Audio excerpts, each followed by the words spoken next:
Howdy, howdy, off-grid North Country Farm. So we're having about the worst winter snowstorm we ever had up here since we lived here. It's blowing, drifting.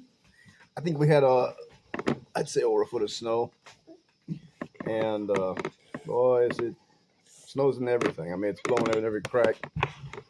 I'd say it's probably, a lot of the drifts are 3 and 4 foot high. And when you clear them off or walk through them, they fill right back in again. So it doesn't help much to try to clear them. I think a lot of the wind's blowing like this. Also, at least we have a nice warm house. Stove, keep the place warm. How's the weather in your guys' areas? A baby? Is that not Anna?